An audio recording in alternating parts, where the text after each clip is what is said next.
Hi. First field trip of the year. I don't know. We're always going on trips. I don't know why I would call this one a field trip, except it's September. All right, let's go. That's cool. I don't know what kind those are. What do you think? Are you happy to be in there? Pretty, pretty. Okay, let's read it. Strawberry Bank Museum is within the traditional homelands of the Abenaki people who ongoing cultural, spiritual connections to this area. We acknowledge the land and the peoples who have stewarded it through the generations.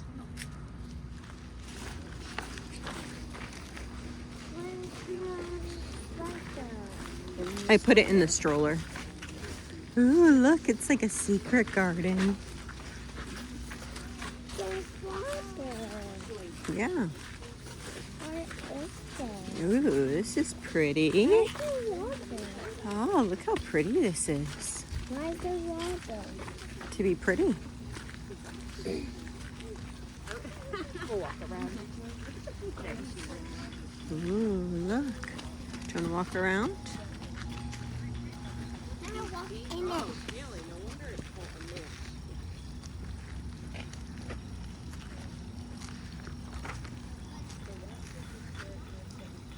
Wow, I didn't know the history, guys. This is really amazing. So I'll take you over to the center. It used to be a porting area. So it used to be a shipping town. So much history in this, guys. So much. We're going to learn so much today. Look at all the buildings. Why is this not talked about more? I mean, seriously, we've been to like some of the really cool places. I had never heard about this place. And then somebody says, oh, had you been to Prescott Park in Strawberry, what is it, Strawberry Bank Hill Museum? And I was like, no. Anyhow, there, I think she said there was 27 houses. So what they do is they took these houses because they were going to tear this all down. What happened was it used to be a shipping port, very active in the 1600s, and then it dried up. Just all of a sudden it dried up a little bit, and then they called it Puddle Dock. So people started working different places. And then they decided that they were going to fill it in, and because it wasn't a shipping area, the tavern over here, she said it was a very important part of the Revolution. So like George Washington and stuff came and had drinks or whatever at the tavern, very important part of the area. And so then it dried up, and they were going to tear it all down in the 1950s, and a woman stood up and said, we need to preserve this. So they preserved it, and the way that they preserved it, because these houses were around for 300 years, she said the houses have their own kind of like time zone. Like, so if you know, if you go into Williamsburg, it's kind of set in a time. We just went to Plymouth Plantation, and that's kind of set in a time, right? So each of these houses here are set into different time periods. I can't wait to go in. This is so exciting. We're walking through the gardens, and then we're going over to, I gotta get my map out, going over to the Governor Goodwin Mansion. So gardens, gardens, gardens, and we're gonna go over to, nope, over to there behind me. Aren't these beautiful gardens? Let's go do this.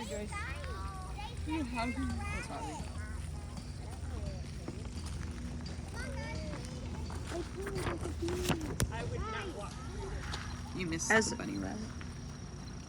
Azariah, you look like you're getting married under this little thing. Who you gonna marry? Your mama? Oh, isn't this cute? Already ran away. Oh. You sit? Area or no? I don't need that. That's okay.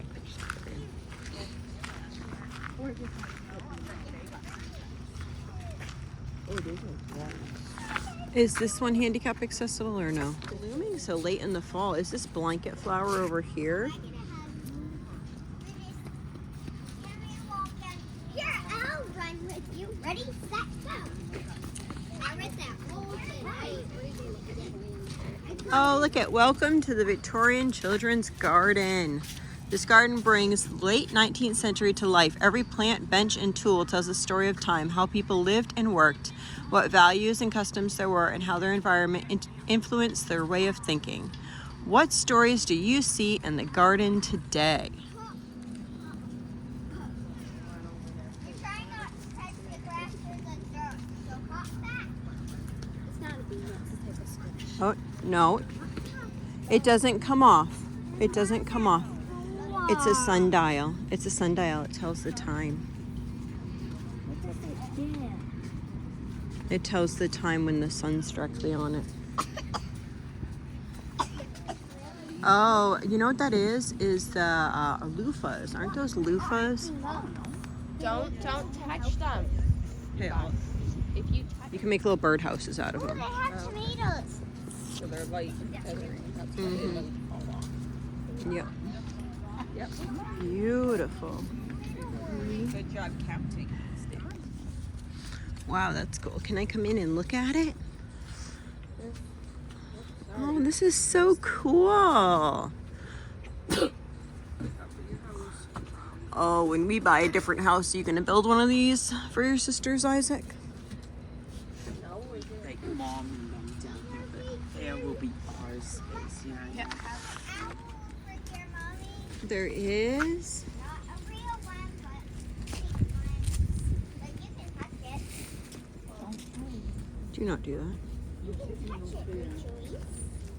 Hey, it's even like a little bridge right here. Oh, cool. It's even like a block. It's even like a tree right there. Neat. Touch the owl. Guys, I here's see the a little girl. shell.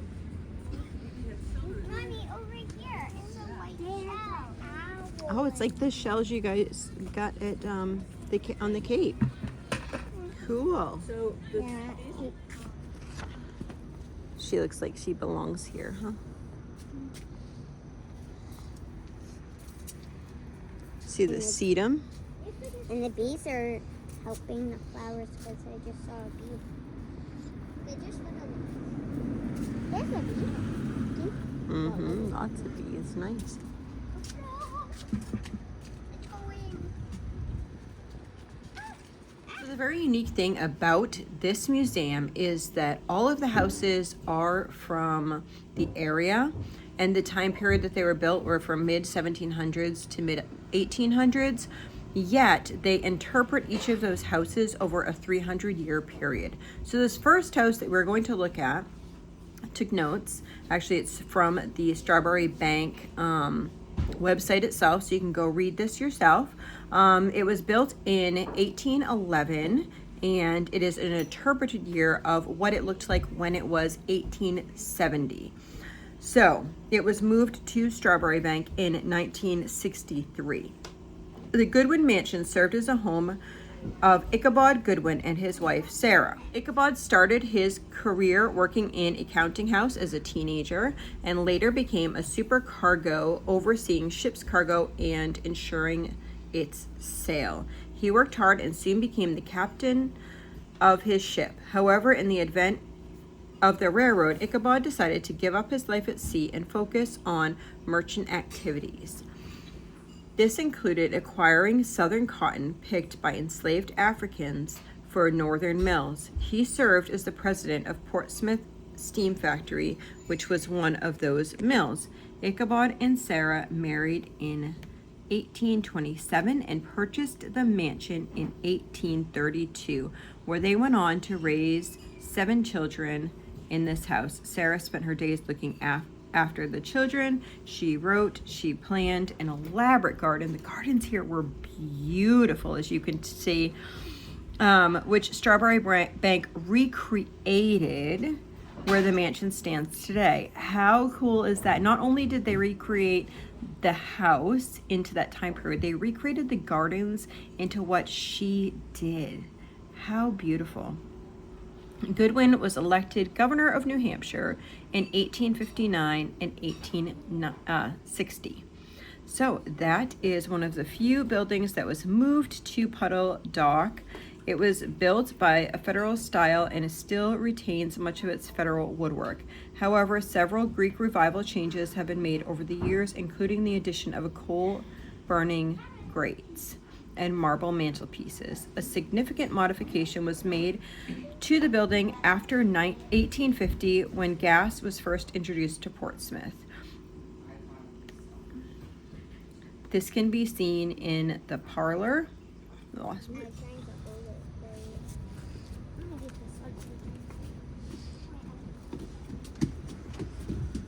so beautiful, huh? Sure. It will be my own little thing. Okay.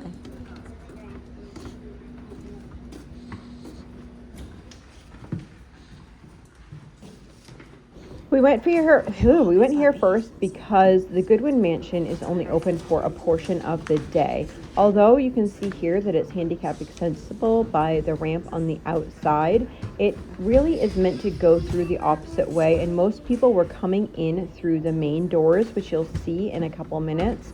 And so the tightness of it was really challenging, so we decided to leave the stroller there and then to carry Azariah throughout here because it was just too tight to be in here. If anyone was coming the opposite direction, then it would have been challenging for them to get by, so I didn't want to make it hard for anyone else to get by. So we decided that we would wear Azariah. Peacock feathers there. They don't run this because this is very old. They do put a harpsichord with a shaker. And that's very pink. It doesn't have a very... Can you spy the blocks? Yeah. It's very pink. That's what Disney the wallpaper, doesn't it? It's like, ooh,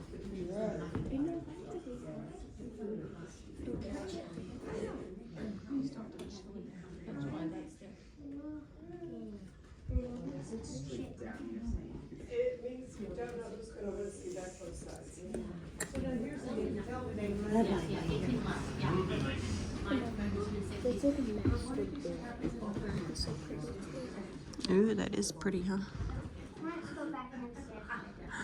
Do you like the little lounge chair in the side?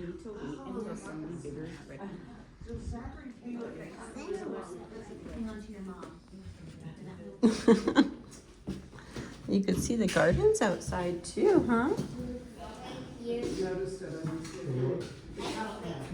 Do you see outside where we just were, the gardens? Ooh, look at the fireplace. That's where we were on the other side, you see?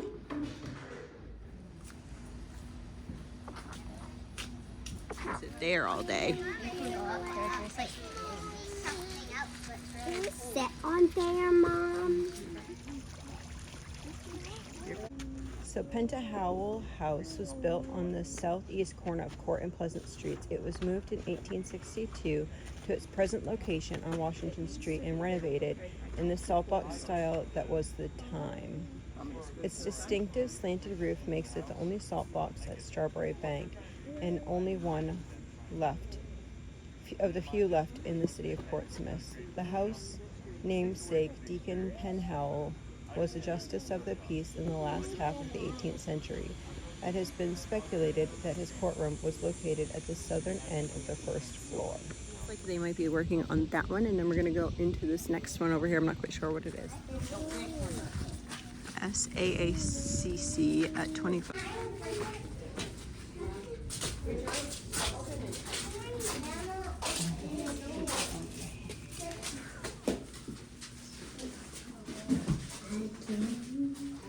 Collaboration with the Seacoast African American Cultural Center. Okay, shh. Do you want to wait outside?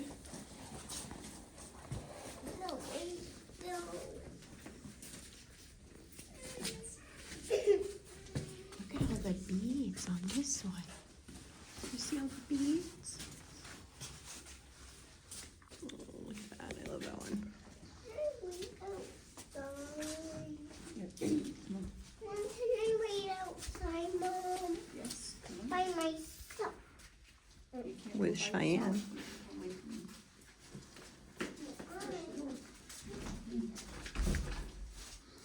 Authorization hereby conferred upon the members of National Association for Admin. His names are taken all activities which are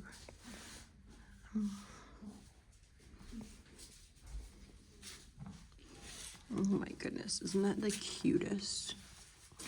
So sweet. Don't you want to kiss that little baby? Little Peter, a print of watercolor, 1960.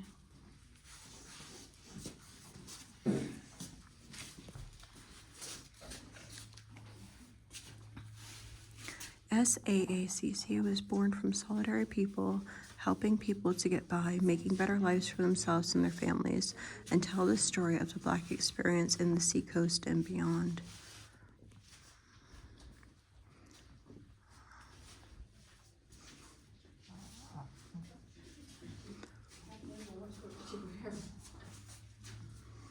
Oh my goodness.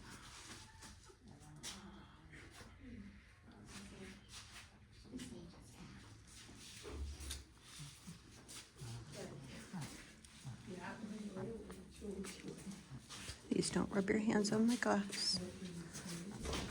Coming Home, story of Josh Gibson, baseball's greatest home run hitter. Ooh, here.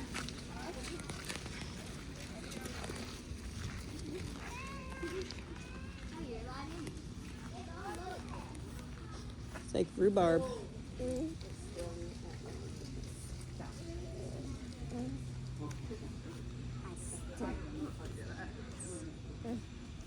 Can I scoot in? Everyone, I thought it's not. Oh, look at the grain mill. So they would have, this is the hopper, and they would have put the grain in the top of the hopper and then turned this to make the grain, and it would have gone underneath there. Privy, guys, the privy and storage building.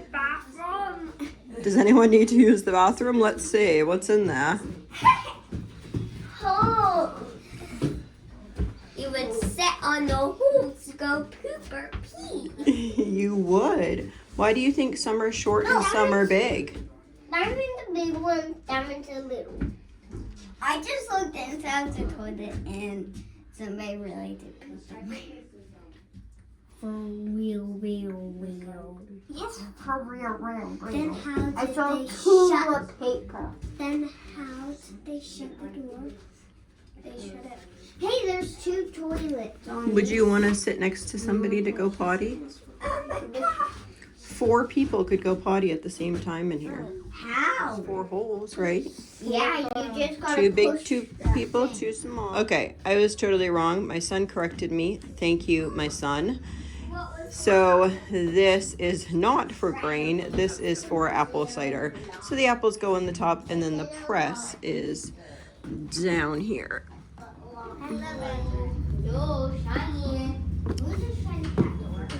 Look at the types of woods.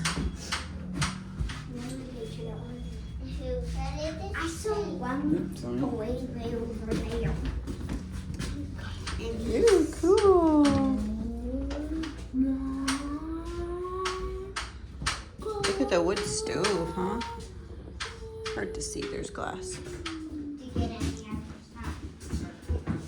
Archaeological fieldwork suggests that Mary Ryder's yard was strictly a workspace composed of outbuildings and other items used in the daily care of her house and family. However, based upon information from Mary Ryder's probate inventory, we know that she once owned a wheelbarrow, garden tools, and watering pot. Because of this evidence, it is likely that Mary maintained a garden plot on the land she owned, just east of the house, across Wyndon Place. Despite of the shortage of land in urban neighborhoods, gardening was important and a common activity. In many cases, it was an inexpensive way to acquire certain varieties of fruits and vegetables. John and Mary Ryder added this eel around the time they purchased the house in 1890. The Ryders used the eel for storage of tools, supplies, as workspace, and in support of kitchen and outdoor activities. On the west side of this house is a second eel that the Ryders used as a shop. The eel is a wing connected to the main house that usually smaller on the smaller scale or dimensions that of the original building. The eel serves as a multi-purpose work area, often with food preparation and storage as primary functions. As you continue your visit at Strawberry Bank, you'll notice eels on most of the other houses. During restoration, the staff uncovered architectural evidence paint lines, changes in framing patterns and structural members of all ages and materials that reveals the history and evolution of this edition. Based on this evidence, it is believed that the eel was completed in two stages, delineated by the black line on the floor. This is me going in the houses. Things are a little wobbly, wavy. This is why. She said that you get 2 days. So if you get a museum pass, it's actually good for 2 days.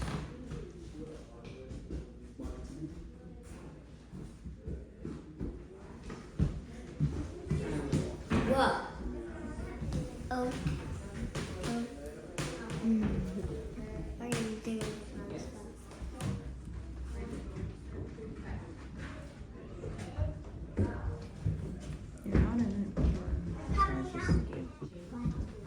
Because otherwise you make doesn't look very sturdy. There's a little bed. Then there's a bed with pulls out the couch. Then bed out the other bed.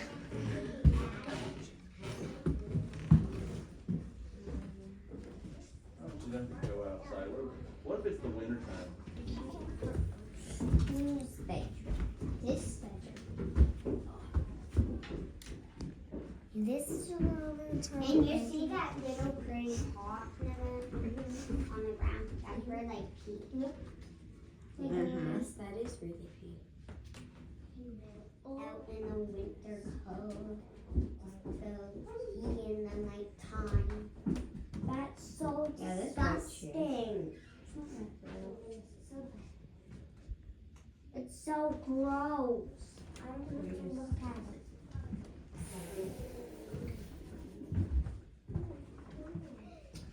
That little pot they pee in. Yeah, it's called a chamber pot. So here in the house of Mary Ryder, she actually was widowed fairly early, and she ran the store by herself and did all the things by herself. Portsmouth actually gave her the house and everything, so she didn't have children of her own, and she paid passage for 9 of her nieces and nephews to come over from England, and they were raised here. The rule is if it has a flag, it's open. So this one is open. So the Chase house was built in 1762, and the year of interpretation was 1818. So the Chase house is on the corner of Court and Washington Street. It's one of the grandest Georgian structures on Strawberry Bank. The Chase family of Portsmouth merchant lived in the house for over a century. Stephen Chase was graduated from Harvard College, and his wife Mary, related to the famous Pepperells of Kittery, merchants involved in the West Indies sales trade. When Stephen Chase died in 1805, his widow and 2 sons, William and Theodore, continued to live in the house. The last Chase to live here was William's widow, Sarah Blunt Chase, who died in 1881. At that time, Theodore's son bought the house and donated it to a home for orphaned children. When the needs of the Chase Home for Children outgrew the house in the early 20th century, it was purchased as a residence by Mrs. Thomas Bailey Aldrich, who had opened her husband's boyhood home 2 doors down the street as a memorial for him a few years before. The lady that was doing the talk or whatever for this house was very knowledgeable. She was talking about the time periods that lived through this house, and yeah, it was really just interesting. If you get the chance, you really want to go here and get the hands-on experience by talking to, asking questions to. They took their time to just express exactly. It made you feel like you were there. They would answer any question that the kids asked. It was just really nice. Created an office up here in front of the Palladian window, so Stephen Chase could look out and see his ship inside. That was all this talent was coming from the naval shipyard right over here. So they would come into the house, they practically live in your house for about 4 months and go room to room to room.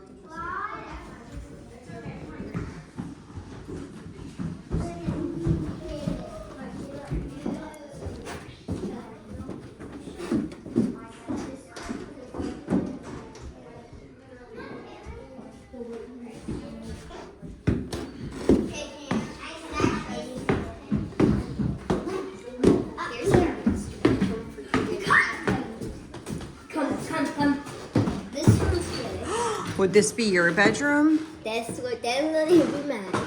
But then there's also another one that has a crib in it, which is not the second one, it's the last one. This was the office space that she said he would be able to live. Oh, As the water. I'm like, oh, the back of another house. Oh yeah, because the water would have been right there. So this was the office space that he could see the water from his window before. Wow. Okay.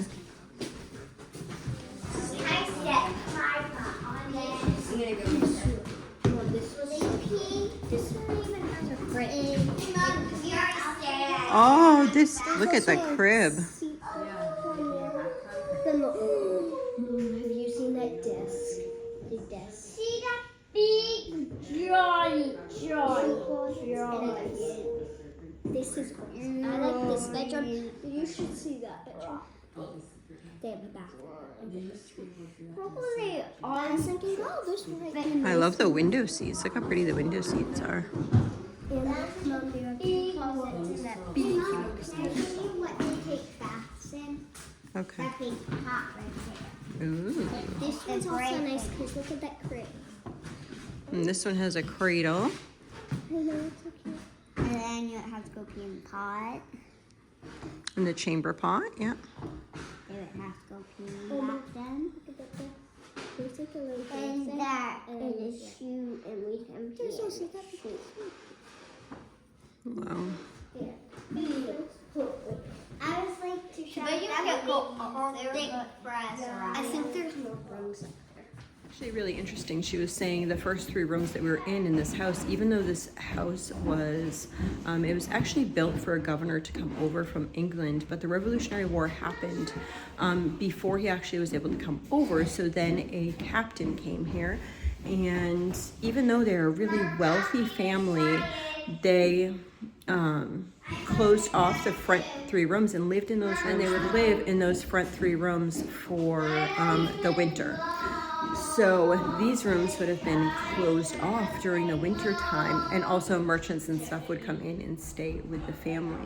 She was also mentioning the stairs. The way the stairs were created back then was so that during the Regency type periods, they elongated the stairs a little bit so that they were able to walk down with pure elegance. That's my favorite room. It's gorgeous. Look at the crib. Look at the crib. That's so cute. See the pattern in the spindles? It was in a couple other houses as well.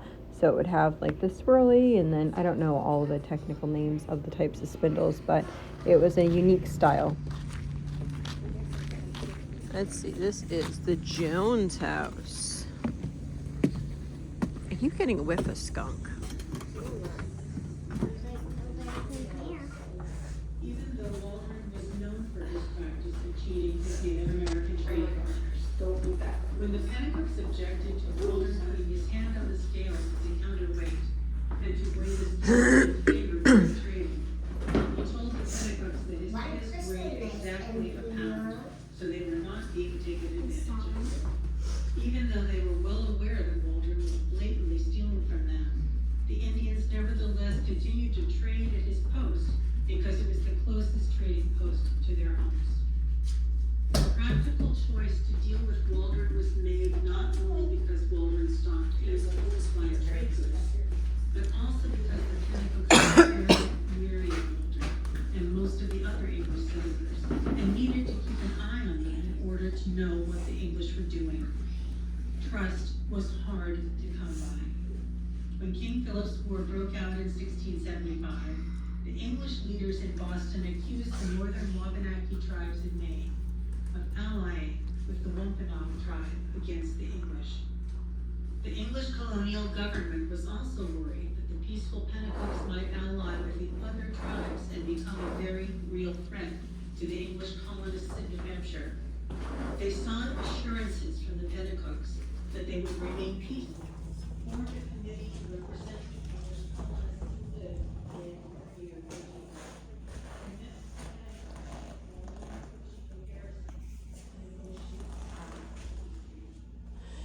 So according to tribal oral tradition, Abenaki people have lived in this region since the time of immemorial, or since before tribal memory. The Abenaki are part of a larger group of indigenous people who call themselves Wakanabe, or People of Dawn, one of many communities connected among common Anglo-Algonquin language family. From present-day Newfoundland to mid-Atlantic, these peoples also shared traditions, belief, resources that were connected by trade networks and family relationships. Just as people enjoy vacationing today here, Abenaki people came to this area seasonally to establish camps for hunting, fishing, and food preparation. Objects found by archaeologists in New Hampshire, including pottery and stone tools, Puddle Dock neighborhood pictured, showed Native people have been here for over 12,000 years.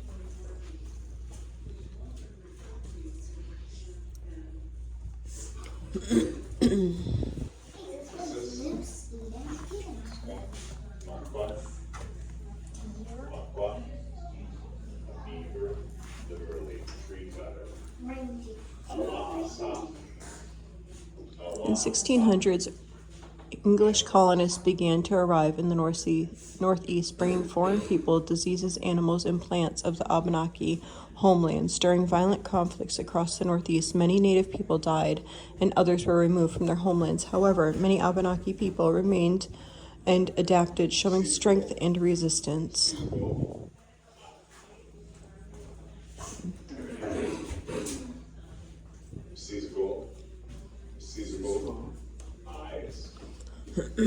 Look at all the corns.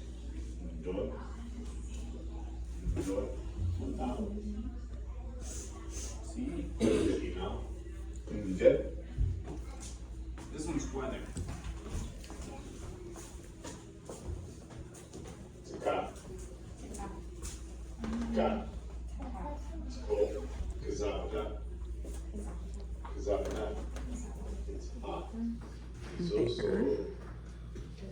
Beaver. Talaloi. Tani Like ligi this one. skat ongiska. Red fox. Tani ligi. Caribou. It is. This one Deer has and moose. Look how long the moose's hair is. This one's like You got bald spot or something. no. I think they shaved it because this is tan. Oh, right. Showing it tanned. Makes sense. So the Wampanoag would be Plymouth Plantation. We are from up here with Passamaquoddy. Also, Penobscot is like where the hospital was. So this is more.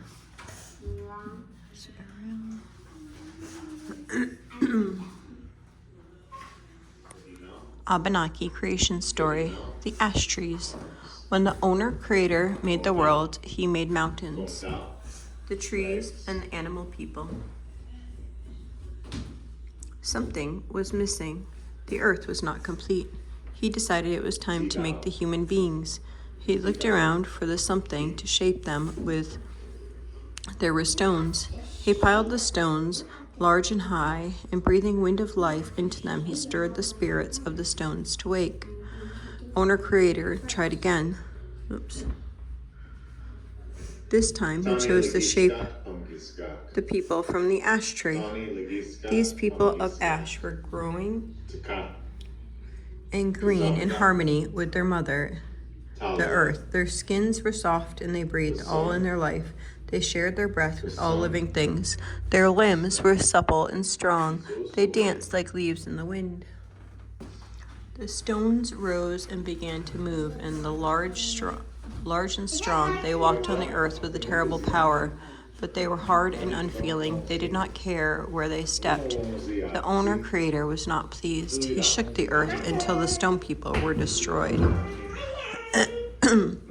Many Abenaki people considered ash trees important to their culture and seek to embody the harmonious spirit of the ash tree. Abenaki artists also pounded ash splints in traditional basket making. Today, the ash tree is threatened by the emerald ash borer. It's an invasive insect species that is killing the ash tree in North America. How might this affect the Abenaki people today? How have their resources been threatened by new arrivals in the past? Tizabada, Taka, Pason, Kizoso, Kizoso, it's sunny. Sun. Talalon, Turn. Talalon, Turn. it's raining. It's raining. Can you tell us when it's my turn? Yes, I will. No, Mom. Tell me when it's my turn. I will. More near the letters. There you go. Pason, Tani Lagiska, Pomkiska. So the Abenaki Center was there, and lovely. I'm gonna see what's over here. So this next house I thought was really interesting. It's quite different. It is the Shapiro house, and it was built in 1795, but the year of interpretation is 1919. I do believe there was still some things in this house that was going through like the beginning of the Great Depression. So the Shapiro house was home to Sarah and Abraham Shapiro and their daughter Molly. Sarah and Abraham, isn't that kind of funny? Sarah and Abraham were Jewish immigrants from Anapol in the Ukraine. At this time, Puddle Dock was a crowded place.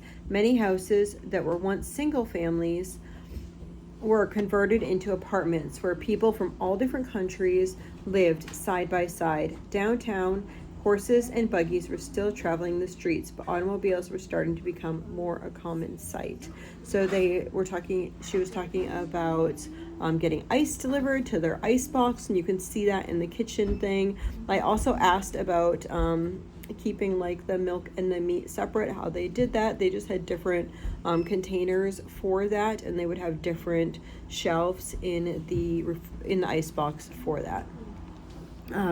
So kind of interesting. So let's check it out. So right in front of us here is the ice box that I was just talking about, the wooden thing. So you can see there's two containers in the sink. One would be for meat, one for milk. The Shapiros kept a kosher kitchen, and it might have shopped for meat from Harry Liberson's butcher shop on Water Street, now Marcy Street. Archaeologists who specialized in identifying discarded animal bones found that the most common meat consumed by the Shapiros was beef. After archaeological excavations in 1990s, they specifically identified dozens of four-quarter bones. This discovery shows that the butcher, Harry Liberson, who also led the congregation at the nearby Temple Israel, enabled his Jewish customers to avoid their forbidden sciatic nerve, perhaps selling hindquarter meat to non-Jewish puddle dockers. Interesting. 1 minute, please. I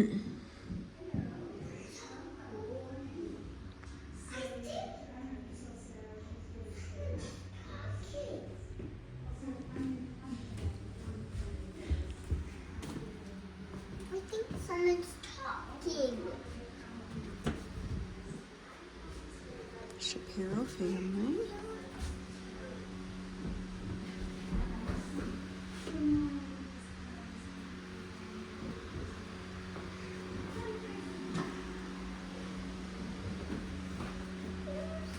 Look at this. Look, this is how they played music. Look. Has a record on here and it played music. Because they didn't have radios and stuff. They didn't have... Can you put your phone down and then Yes. I think with it has several uses. Sit down, put your shoes on, hang up your coats, and make sure you look good before you look up. Right? And something can go in there.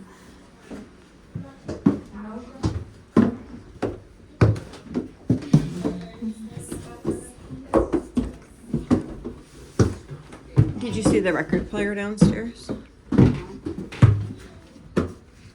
It's next to the piano. Remember, you know what? Oh, this is her room. Molly's bedroom. As an only child, 10-year-old Molly had more space and a few more belongings than children from larger families. The bed, chest, and toys here suggest a level of comfort and security she would never have enjoyed had her parents remained in Ukraine. The silver-mounted hairbrush represents the small treasure Molly's father might have brought home from his pawn shop. An American penny doll finds a place in Molly's room along with the Picadicus Savings Bank from Hebrew school books. The Victory Bond poster on the wall to the left is a reminder that Molly grew up during World War I. And like other American school children, she purchased Victory Bonds in support for the war effort.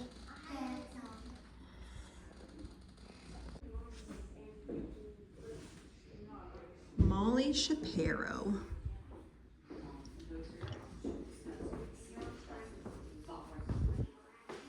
Children at Puddle Dock. The children at Puddle Dock and their parents were resilient and self-resilient. There was a high percentage of school attendance, especially among Jewish immigrants, and mostly children graduated from high school. A few lucky, like Molly Shapiro, went on to college. Catholic children might attend a patriarchal school. Jewish children attended Hebrew school 4 afternoons each week, and they still found time to do household chores, homework, and music lessons. These are things that they found. I'd like for you with me or somebody older. This is a nice. This is where you sit. Sarah and Abraham's bedroom. Look at that. Right across. And how does Molly get in? Jewish immigrant families kept boarders in spare rooms or sparsely furnished attic spaces to augment the family income. Frequently, family members or recently arrived immigrants boarded until they could establish a foothold in the community. Sarah Shapiro looked after 1 or 2 boarders, including her brother Harry Tapper. All the years she lived with her family in this house, Sam and Esther Weiner, next door to the Shapiros, among 7 boarders in 1919, in addition to their 4 children. During World War I, there were severe housing shortages in Portsmouth. Homemakers were encouraged to let out spare rooms they had. Roomers did not need to be Jewish or find a home of a Jewish family. In 1920, for example, George Russell, a Gentile, worked for the government, perhaps the Navy Yard, lived briefly with the Shapiros. On the other hand, the Shapiros also rented a room to Louise Yasanoff, a Hebrew school teacher, perhaps as part of their community obligation. Financial arrangements and services rendered varied greatly. The homemaker generally provided linens, laundry, and at least breakfast for a few dollars each month. In smaller homes, facilities were shared with the family. Larger buildings, like the Weiners, offered a bit more privacy.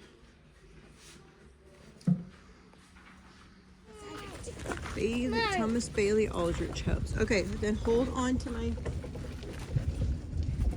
Oh, look at the beautiful gardens.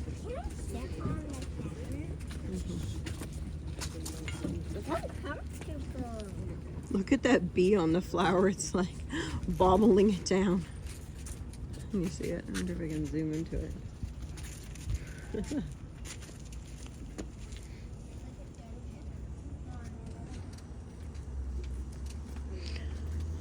Okay.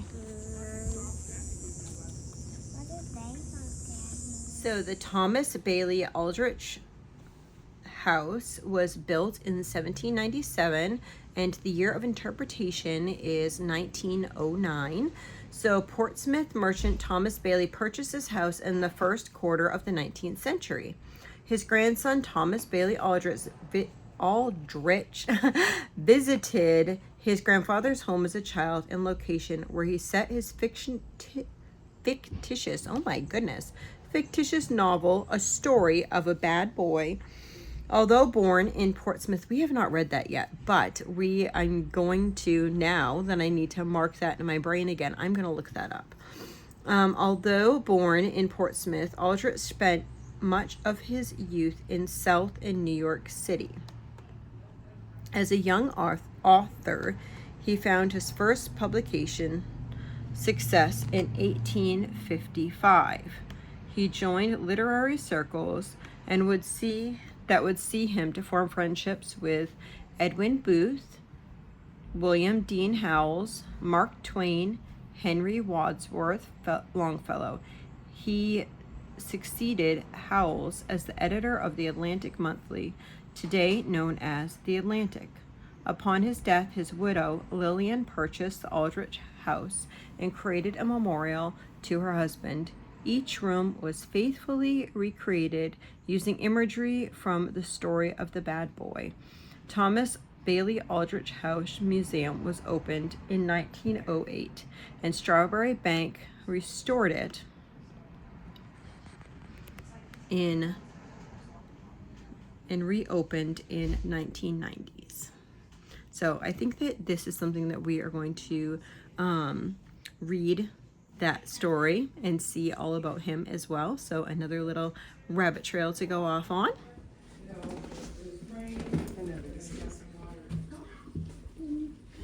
Story of the bad boy. Have you seen this picture before? Mm-hmm.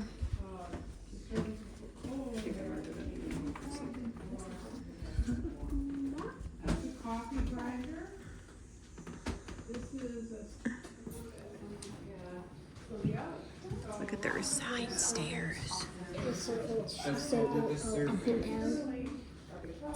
servants, they know how to staircase so they wouldn't be in the way.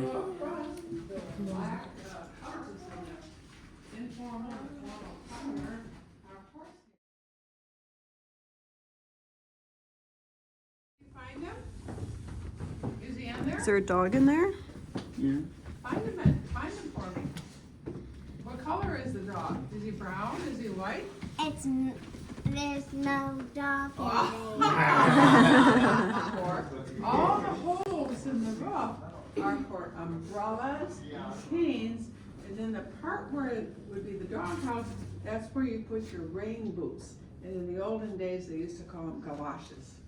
Oh, wow. Someone's pretty smart. There's no dog in there, right? I like that. Look at the teapots. Ooh, look at that. right there in the middle where one of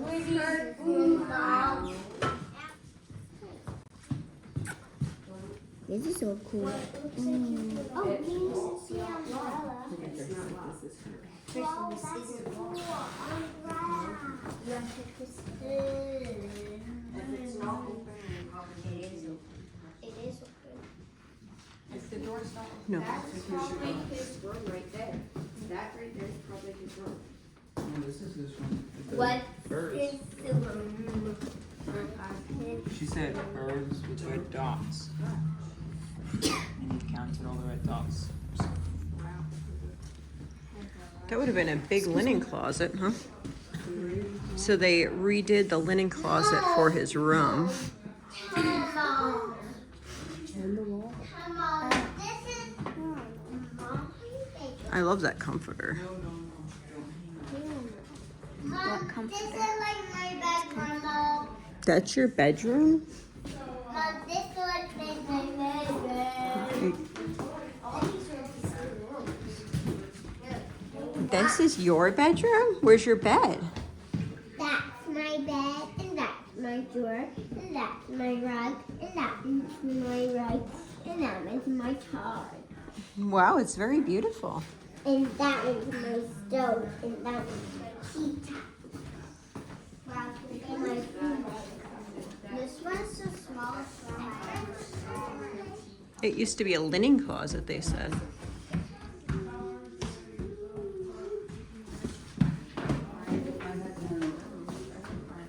This is a little smaller than the other one. Yeah. Like, look how this big to this big. It's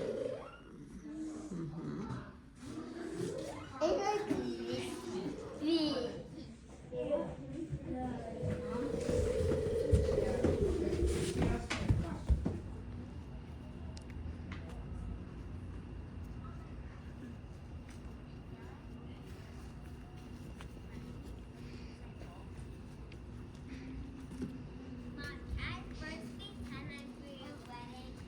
You're pretending you're doing a wedding? Who's getting married?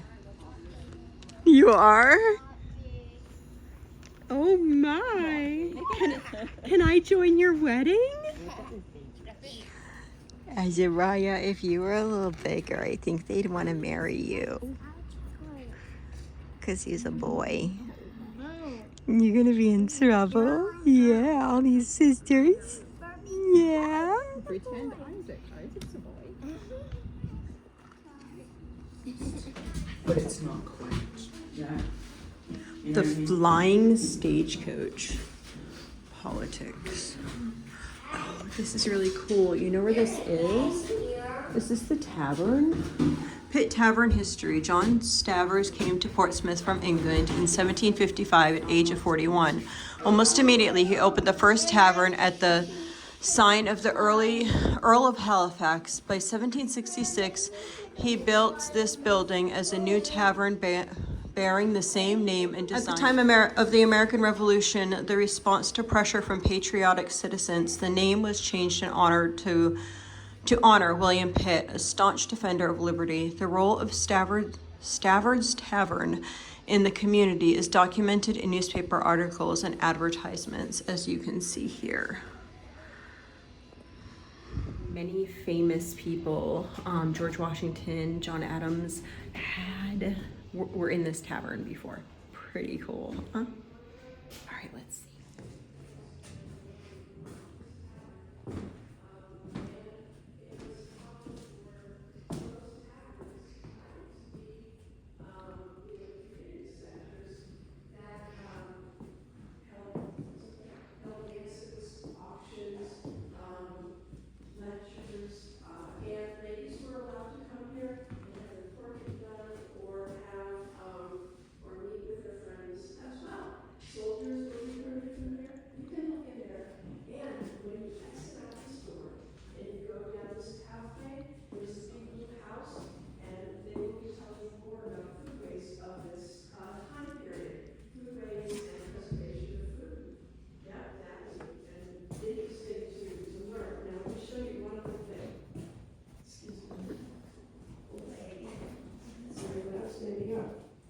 Right here in the floor is a heart. And last year, the daughter of the man that helped renovate this tavern was here. And she said, my dad had So the person who redid the floors in here put a little heart in the center of the floor. That was his something trademark. that turns, or someone that turns the spit is called Jack.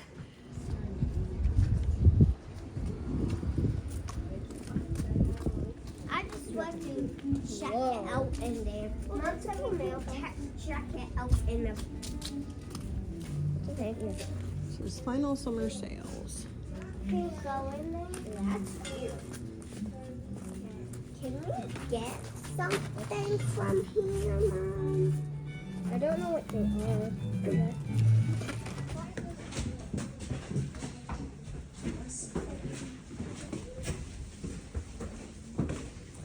Look at that big bow. Whoa. Look at that other big bow.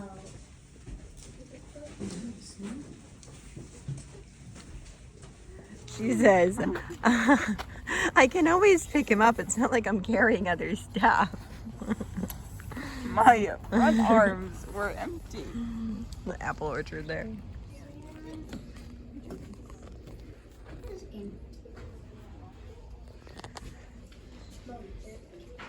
Okay, I'm coming. All the woodworking tools. So in this house here, they actually just showed different tools of the time as well as the ways that they would recreate the houses like they were back then. So it was interesting to see how different moldings and such were made. Is that how they restored it? What? Sorry, it looks like, you know what it looks like, it says 18. No. So this is all about how they restore each thing. It's really interesting how they like recreate everything to restore it.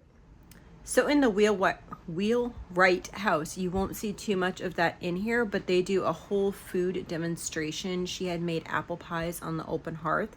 The year built was 1784, and it was like from that time period that she was demonstrating.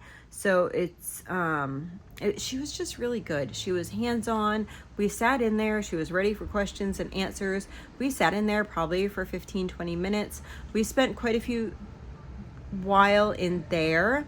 We also spent quite a while in the tavern because there was a lot of history behind there. The kids just felt very engaged with the speaker there, asked a bunch of questions, got hands-on, you know, with these things. So the only thing you'll see in this wheelwright house will be the kids on the bed. And she said, yes, get on the bed. That's what it's there for.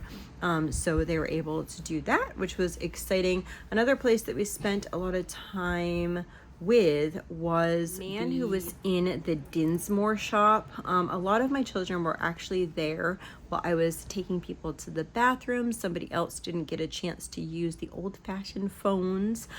So my children were talking to this gentleman with an older child, a young adult, and so he was just this incredible guy. He did most of the recreations there. He also has done recreations. What he was working on there was a barrel for the Mayflower.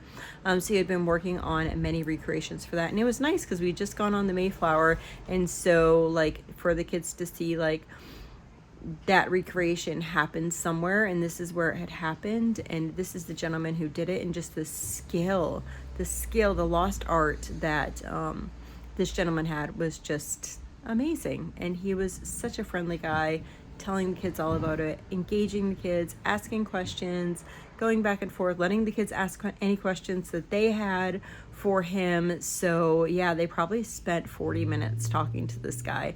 And yeah, I think it was really a blessing just to let them have that. And he was happy to have them asking questions. A lot of historical places are so used to people just kind of like, okay, yes, check, we made it in this house, check, we made it in this house. And not a lot of people want to become engaged in the history itself. So when they do become engaged in the history itself, it's like, wow, how cool. And the people really enjoy that. So we spent a lot of time there. We also spent a long time in the last house. I'll explain that later.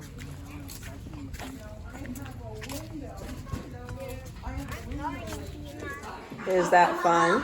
This is sticking my whole body here.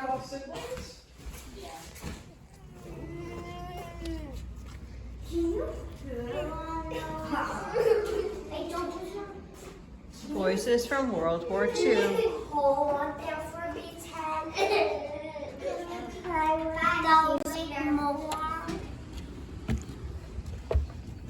Oh, wow. Go in there. A Joshua Jackson house is typically a historical structure prior to restoration. This is what the houses looked like before they restored them. It says, please do not touch any wall surfaces. The building is in extremely fragile condition. This is what they looked like before.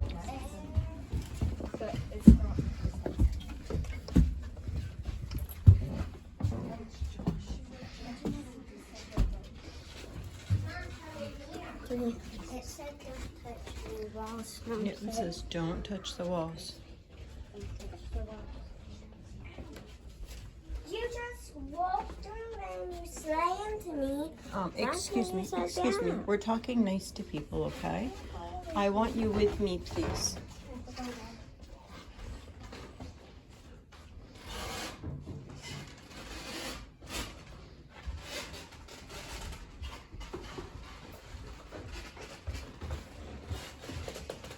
Called historians that find out the history behind a house. There's carpenters. There's so many people that go into rebuilding a house like this. This is the cool house.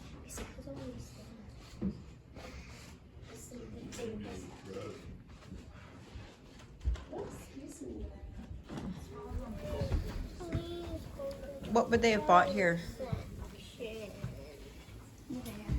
This is a store. What would they have had at the store?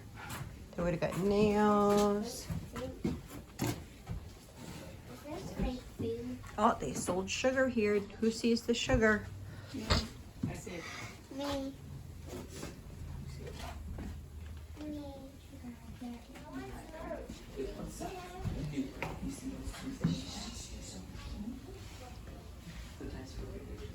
Hey, this desk looks like Mama's desk. Do you see it?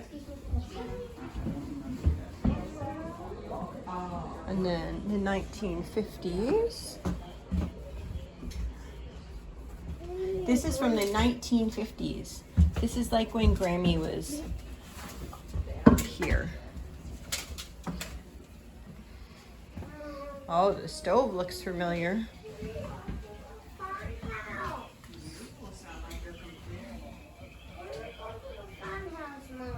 Maybe we won't go at all. Did we get what we'd like by grumping? There's a TV in here. What TV show are they watching? Looks like Father knows best.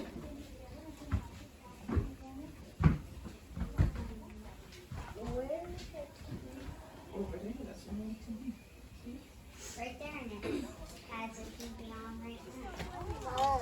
Sorry, you're on my back, sweetie. Remember, it says don't touch.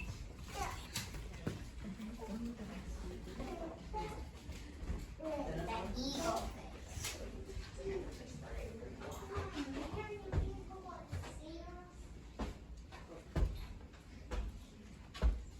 at it all. Don't you dare. All you can see is my sadness. There's like a chair split in half over, well, not like, let's just see what kind of fabric.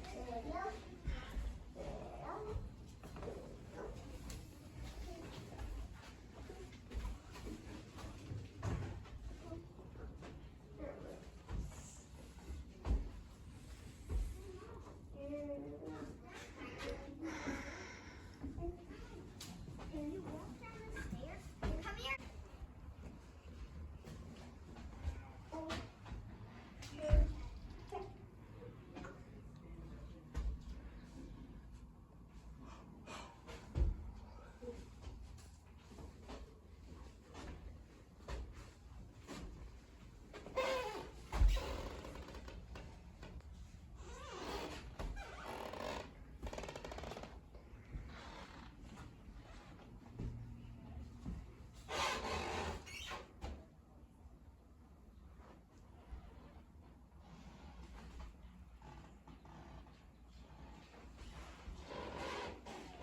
So this next house is, as right here.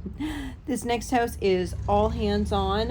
It is designed for the younger kids and people who want to actually touch the things, you know, like touching like old-fashioned stationery type things, just touching all the things, right? So the year that this is called the Walsh House, I'm reading off of my laptop.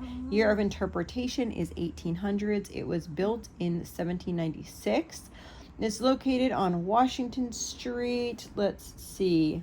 It was named for the sea captain Kieran Walsh, who owned the property from 1797 to 1807.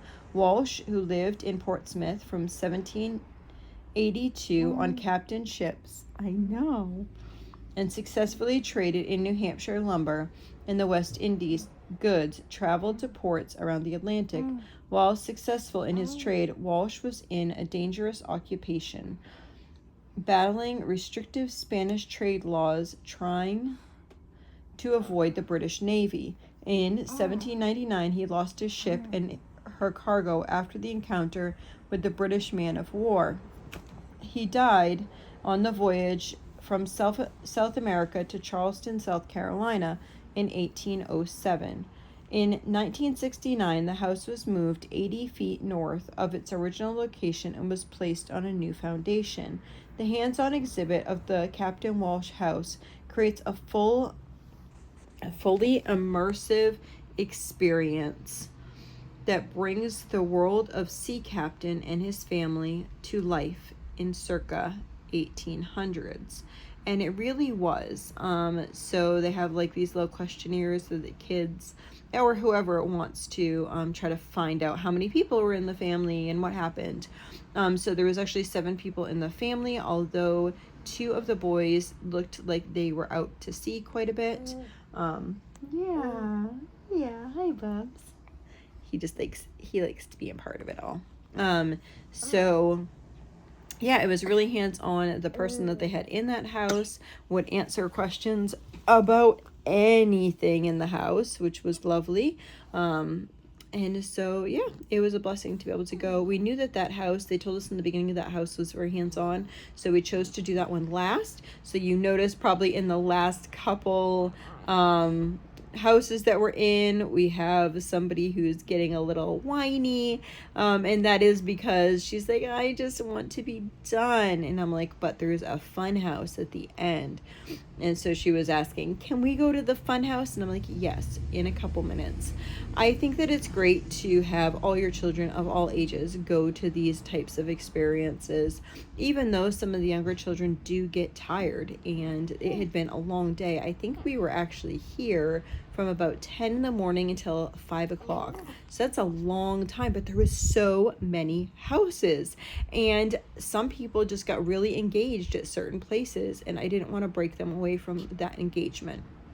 There is also a large field that would have been like the center of the puddle dock. So if you need to, you could just step outside and let the kids run like in that there.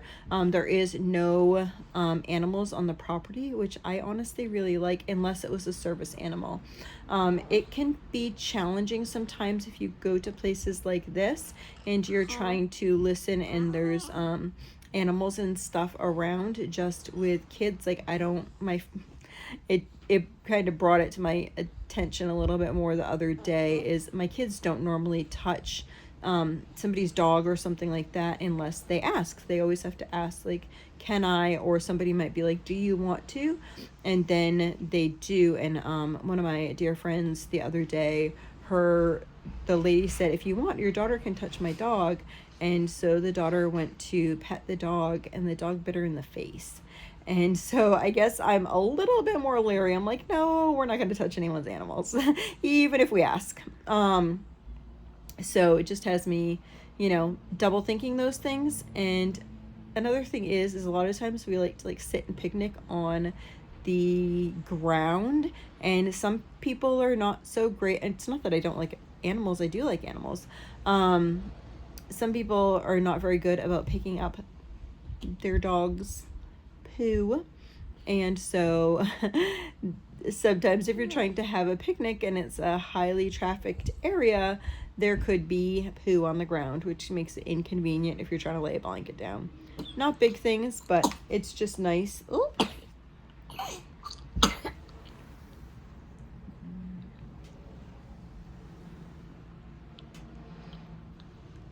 He learned how to put his hands in his mouth. But it's just something that is different. Anyway, I hope you enjoyed this. We really did. I was surprised. There is so much here. And really, the price is affordable. It was $60 for a family. We paid a little extra because we had more than 2 adults going. But $60 for a family, that's really a great price. And all of these houses, totally different time periods. I mean, you would go from like 1700s to, World War II, which is so cool, all in the same place. So if you get the opportunity, I highly recommend going to Strawberry Hill Museum. Strawberry Bank Hill Museum? Yes? I don't know. Yes, it's in Portsmouth, New Hampshire. Just look it up. I am not sponsored by them, but we just had a really cool time. Didn't we, Azaroo? He loves being outside, so he was enjoying being with us there too. I hope you all have a blessed and wonderful day. Just like a historian.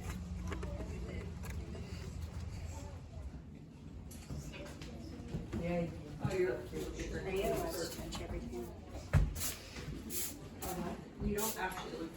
Oh, Mom, guess how many people are in this house?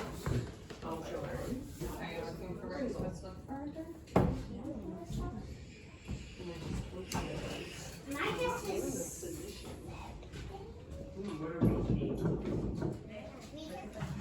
You're gonna get burnt.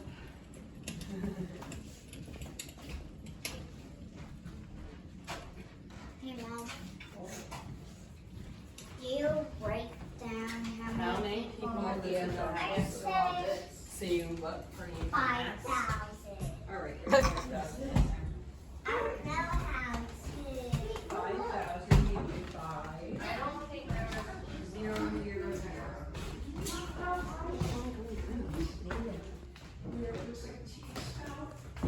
And then hang it with the hanger on the bottom. So you can use like a portable.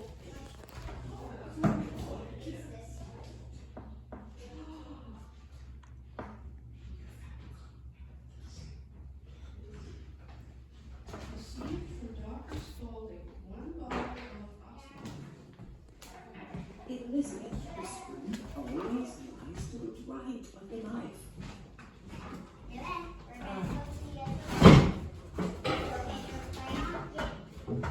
Elizabeth was face in.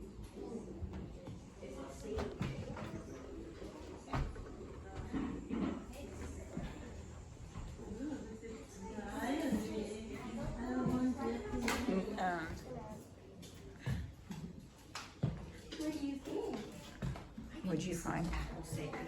There's 7 people. 7 people. What lived in the house? I don't know what that would be either. This someone used. Now But I can't use it because there's no You're allowed to try different things. So, what do you think is in this house? What's in this one? What do you think? What's that? But I think that he is sneaking into his sister's journal because, let's see, I don't know if there's the name in here, but he was using this for his alphabet. Oh, ready for this? Augustine, please stop using my daybook to practice your writing. Elizabeth. So, Augustine was practicing his writing, and his sister was annoyed that he's not. That's a massive show. Use it instead of using his own. So this belongs to us. Thanks for the question. And, I found all the people. Mystery. and Augustine writes no. He goes no. And what did you find? The mystery? What was the mystery? Did you figure it out? Oh, this mystery or a different mystery? That mystery. That one? How many people live in the house? Did you write 7?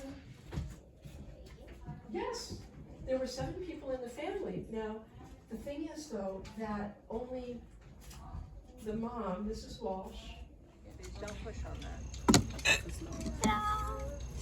Odessa, would you mind taking her over to go do the phone? I only got to be 10 phones. Do you know where it is? We'll start walking I got- over near the bathroom. Yeah, you guys go faster and we'll start walking that way. Just push your stroller while Yeaton Walsh House, 1803. Thales Yeaton built this house, likely as an investment rental property. The simple 4-room house retains many original construction details, including decorative moldings, fireplace surroundings, windows, floors, which will be retained during rehabilitation. Paint analysis has revealed that the existing clapboards date from early 20th centuries and were painted ochreish, a yellowish brown, and the window sash trim were dark forest green. Mary and Michael Walsh, Irish immigrants, rented the house in 1850s and raised 4 children in this home. Michael worked as a laborer, often in Portsmouth Naval Shipyard. After Mary died in 1862, Michael married another Irish immigrant, Bridget Sullivan. After renting the house for decades, the family purchased it in 1877. The Victory Garden, a recreation of Emma Picuni's 1944 Victory Garden. War gardening will permanently establish itself because peacetime value will fully equal its wartime worth. War Garden Commission. The Picuni's family, who lived here during World War II, originally planted the tended 55 by 40 garden. It became one of 18 million victory gardens nationwide, all proving sustenance for Americans facing shortages and rationing. The Puddle Duck Neighborhood. Picuni's Dock Neighborhood. Picuni's house stood next door to this garden on the stone foundation, where the rose arbor frames the former location of the front doorway. Built at the turn of the century, the house was purchased in 1912 by the Hebrew Ladies Society. A mikvah, a ritual bath, was built in the house for many Jewish immigrants in the early 20th century. Archaeological excavations in 2014 revealed the size of the mikvah, which had previously been undocumented. Based on the pictorial evidence and oral history, the garden recreates the 1944's Picuni's family garden. Throughout the town of diversity, immigrants came together and planted a new generation of American gardeners. All you can. Rationing made it important not to waste anything. Those who grew more produced than they could eat, preserved it to eat later and share with neighbors. Government agencies gave pamphlets and brochures to teach people how to can, dry, and store their foods. This lawn has gone to war. Many victory gardens were planted in the most unlikely places. People tore up lawns, parks, schoolyards to make room for vegetable gardens. People even grew vegetables in pots on fire escapes. Where do you think would be a good spot to garden on your own? Getting their hands dirty. By 1940s, many people had left the farm behind and no longer knew how to raise their own food. The U.S. Department of Agriculture sent cooperative extension agents to communities like this one, armed with seeds and gardening tools, to teach modern Americans how to raise vegetables, herb and fruits, how to can and preserve. Grow your vitamins at your kitchen door. During the war, one of 12 Americans served in an army forces, and each person needed up to a ton of food per year. At the same time, allies abroad found their food supplies cut off by the war. To be sure food reached these people, the government urged Americans at home to rely on much less commercial farm produce, the canned goods, by growing their own food. Having a variety of fruit and vegetables also important to ensure proper vitamin and mineral intake during the time when malnutrition and major problems in America. The idea of fresh producing, keeping healthy isn't a modern concept. This has been known forever. By 1945, the New Hampshire had done its part, registering more than 80,000 victory gardens. During the war years, nearly half of the garden's fresh produce was grown in backyard gardens. Like this one, growing enough food for home canners to put up more than 3 billion quarts of food. Today, less than 6% of produce eaten in New Hampshire is grown within the state. Imported produce travels an average of 3,500 miles before it reaches our plates. In these times, the success of the Victory Garden program can provide inspiration for reducing our carbon footprint while reviving an interest in backyard gardening and home economy for a new generation of peace gardens for families in America today.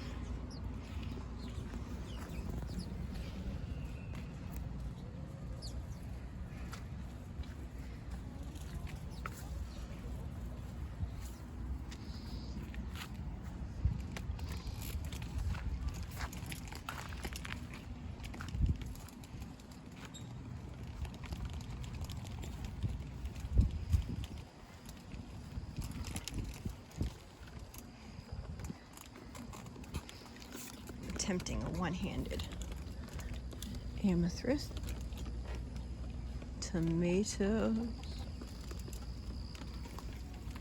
zinnias. That's the back of the chicken coop there. Strawberries. See some beans. Oh my goodness, I love the zinnias. Aren't they gorgeous? Lettuce.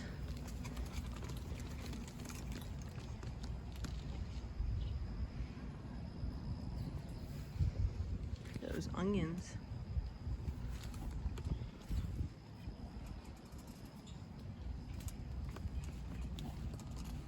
We hope you join us on our next adventure. Until then, find some place to go adventure.